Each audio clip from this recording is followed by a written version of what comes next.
Save a Soul Sunday is how can love go wrong? We all agree that we need love, and we had many reasons why each of us need love. So why then do some people associate this word love with a negative connotation? It can hurt you. That's what we're going to focus on. How can love go wrong? Anyone can give you love. So then you may ask, if love is everywhere, if everyone has some love to give, how can it go wrong? It seems so precious, it seems so abundant. There are two reasons why love can go wrong. Fear of loving, fear of opening up, fear of swallowing your pride and letting the past go, letting any type of hurt or unforgiveness go. Instead of doing that, you're fearful. Number two, ignorant, not knowing how to love. When you don't know how to do something, you're not able to properly.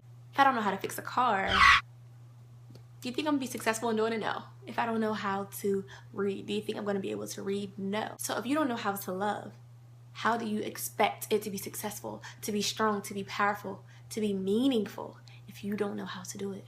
Okay, Sass, good points. We need to learn how to love. Okay, so where do we learn how to love? Well, I mean, it starts in your house. The way your parents interact, the way they interact towards you, the way they say they love you, to each other, to you, the way they say that you're beautiful or handsome, that you're smart. It's teaching you that this is care, this is love and care, and you're seeing it all around you. But what happens when you don't see it? What happens when your mom, what happens when she works overnight just to put food on the table, to provide for you and your siblings? That's still love, but you can't see that. What happens when your dad, he's fearful, he doesn't know how to raise a child, so he walks out. You never get to know him. You never get to really know his love. But he does love you, but he's just terrified. He doesn't know how to love. Cussing and fussing, and all you see is hostility. And you think, like, I didn't know this was love. So now you still don't know how to love. School, showed your mom a good grade that you got, and she just said, oh, that's good. She doesn't really congratulate you. She doesn't make you feel good about it. She doesn't really show you a lot of attention.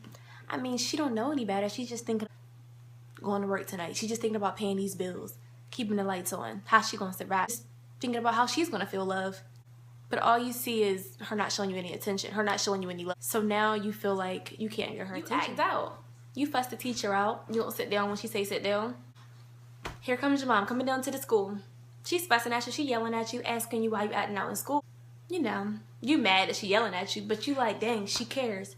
Now she's showing me attention. Now she got her way to show me that she's really here. So you thinking, all right, this must be the way that I can get my mother's attention. It might be your dad. This might be the way that I can get my father's attention. Any other time, they don't pay me no mind. They don't show me no love. So this is what I have to do. And the whole time, you or your mother or father, y'all not realizing that you're really not learning how to love. How love looks, because the first way that you feel love is through your parents. That's how you view it. That's how you view the world, through your parents, just so you know.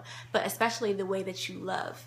So if there's a lack of love from your parents to you, whether it be a mom, dad, or guardian, you don't know. You don't know. So as you're growing and you're learning and you're developing, you're trying to make something of yourself, you're not realizing that you don't really know how to love. So then you meet a guy. And y'all have a thing. And you really like him, he really like you. But you don't know how to love. So whatever he shows you, all you know is it's attention. It could be bad attention. He could talk to you any kind of way, call you by any type of name. He could put his hands on, cheat on you, but he's still giving you attention. All you know is attention equals love. That's all you've seen before. And you always hear people say, set standards. Don't just accept anything. Know who you are. Love yourself first. You always hearing this type of stuff. You always hearing people tell you to leave him alone. He's not good for you. You deserve better than that. But you don't know what it means, because all you know is he's giving you attention. So he must love you. 9 months, you got a baby. So now everybody has the most to say. They have the most to say. Oh my gosh, she's so young. She's young and pregnant. And we have so many girls right now who are under 21 and pregnant. But you have a lot of girls. You have a generation of girls who see love you. Attention equals love. You can talk about these girls all you want, but you don't understand. You don't know what they've seen. You don't know what they come from. You don't know their story. Everybody knows sex is good. It's good. It's no secret. It's good. But you gotta understand that it's way more than just that to a female, because we see that as you loving us. We see that as you giving us attention. Eventually, without contraceptives, you have a baby.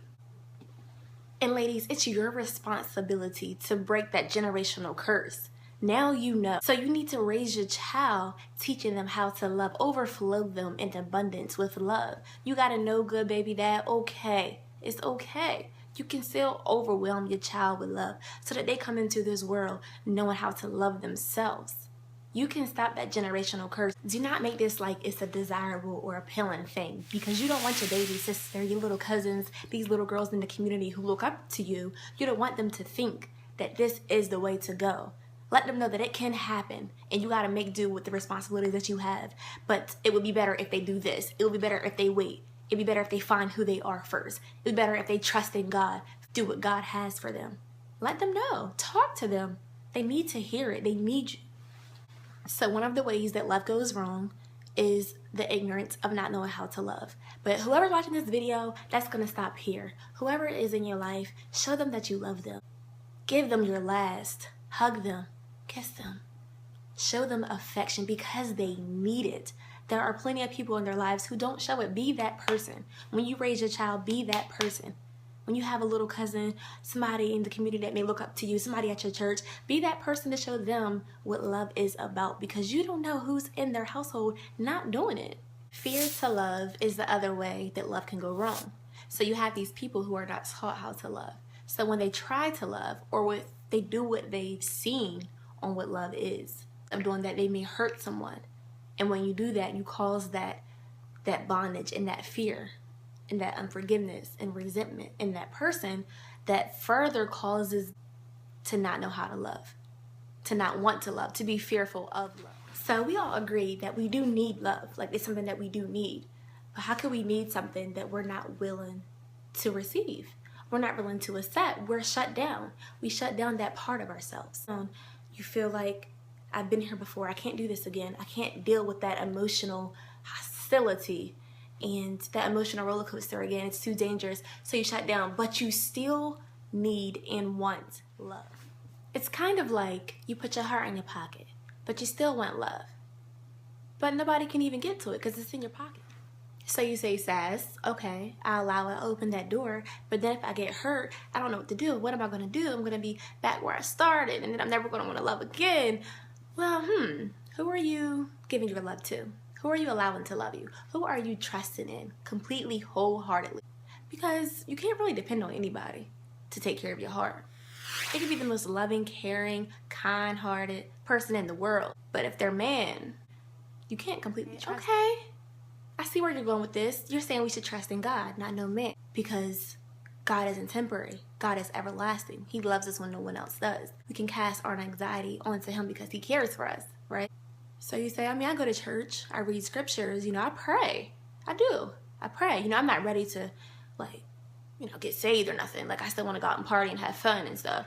But, yeah, I do still want God's love. So sometimes I even post stuff on Instagram and, God knows my heart. This is you. God knows my heart. So I still do this, I still do that.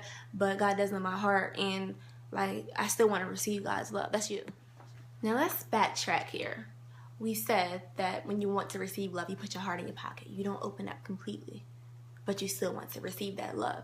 That's what you do with people, right? But you say, it's different. We're talking about God here. This is different. Proverbs 3:5. Trust in the Lord with all your hearts. Lean not on your own understanding. In all your ways, submit to him, and he will make your paths straight. Does it say go to church? Does it say read a few scriptures every now and then, the daily? You can half do it. God still knows your heart. No, it says submit all your ways to him, and he will make your paths straight. You can't half do God. You can't want to receive love from God, but not submit yourself to him. You can't say, okay, I'll do this, but I won't do that. I believe in this, but I won't do that. No, that's hypocritical. You want to receive love from people, but you don't allow them to love you. You put your heart in your pocket. You want to receive love from God, but you don't trust him. You say, I still want to do this. I can't just give my all to God because I'm going to look different. I'm going to stand out and people are going to reject me. And all these excuses in the world, it's the same exact thing. Well, when are you going to be able to receive God's love? Because he's going to love you no matter what. Nothing comes in between the love God has for you. But you're not able to receive it because your heart is made hard. And you give God half of you and you think that's okay. We are becoming too content with giving God a piece of us and going about our business. Number 2 ways that love goes wrong: ignorance and fear. You want to know When the household you're grown up in is corrupt and hostile, how you can learn how to love God. That's how you learn how to love. And you really learn what God is about. You realize that he loves you unconditionally, and you don't need a specific person or figure in your life to teach you how to love other than God. So when it comes to raising a child, when it comes to wanting a relationship, when it comes to strengthening relationships between people in your family, and you learn the love of God, this is how you truly learn how to love. Fear. You give God half of you because it's the unknown. You don't know what may happen. You're right, because the supernatural blessings and spiritual blessings and physical blessings that you experience when you take this walk with God, you're right, you don't know what's going to happen. 1 Peter 2:4. Are you afraid to be rejected? The one who trusts in him will never be put to shame, because God is on your side. If God be for you, who can be against you? God doesn't give us a spirit of fear. He doesn't. He teaches us how to love, and we love him, and through him we find who we are. And as we find who we are, we can look around us in society and identify characteristics that the love of God has shown us in ourselves, and then be able to see it in someone else. And then you know, okay, this is the person that I want to spend the rest of my life with. And that's what you call a relationship. That's what you call a relationship. Number 2 reasons why love can go wrong is ignorance and fear.